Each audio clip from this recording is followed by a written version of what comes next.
Well, 2012 will begin a 3-year period in which more than $700 billion of risky high-yield corporate debt will come due. How will this massive amount of debt impact the credit markets and the economy? Kevin Cassidy is Senior Credit Officer at Moody's Corporate Finance Group. He joins us now with more insight on what's ahead. Hi, Kevin. Thanks for joining us. Thank you for having me. Okay, so you were quoted in DealBook today. An avalanche is brewing in 2012 and beyond if companies don't get out in front of this. So the figures of this junk debt coming to maturity are extraordinary. How much high-yield debt is scheduled to mature in the next couple of years? Well, in total, over the next 5 years, you have $800 billion due, and the biggest chunk, as you said, is really $700 billion from 2012 to 2014. So it's important to note that the current from 2010 and 11 is very manageable. About about $100 billion come due. So you've got $700 billion of junk versus $100 billion right now coming due. That's a huge discrepancy. That's right.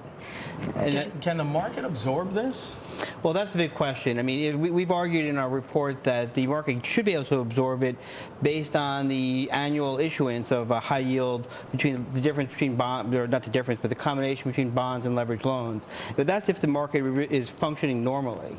The risk is that if as you get further out in the maturity schedule, if there's a shock to the system, like a European country default, a terrorist attack, God forbid, but some other exorbitant shock to the system, when you have all this debt come due, and that's the problem. And is that part of the template now? Is that part of the paradigm? You have to put that in.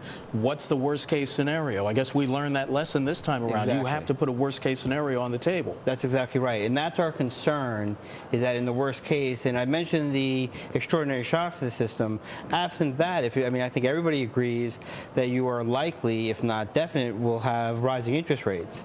So you're going to be refinancing into a higher interest rate environment. So at a minimum, you're going to be refinancing more expensive debt. And then you've got the U.S. government, right, borrowing record amounts, compounding all of this that you're describing from the corporate culture. So what are the implications there?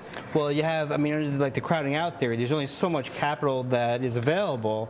So you have the U.S. government borrowing all this debt. They have to pay back. I think everybody agrees that you're going to have rising increased tax rates. So you have all this where really what we're seeing is that the really potential risk is that the lower rated companies could have a tougher time borrowing and refinancing their debt. Are we facing another credit crisis or financial meltdown? We're not going to say that. I think our current projection is that the economy is recovering at a very slow pace, but it's showing a recovery.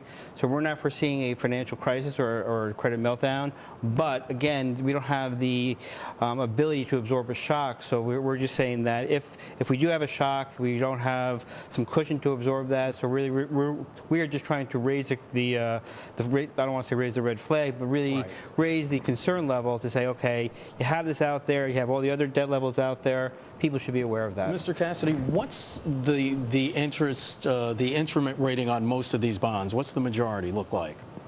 If I don't B1. I would say off the top of my head, the sweet spot is probably between like B1 and BA3.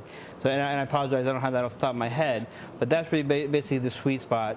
But again, the lower you get into the scale, and it's important to note that $100 billion of the total $800 billion due is rated CAA1 or lower. Can you give us a quick example here in 30 seconds? Highly leveraged companies, perhaps maybe one taken over by a PE fund, that may run into trouble paying off their debt obligations in this time period you're talking about? I think the one that we highlighted in the report was TCU, the utility company. There's one. You have HCA, the healthcare company, and the dynamics, as you know about healthcare, that probably is more they're able to support that debt.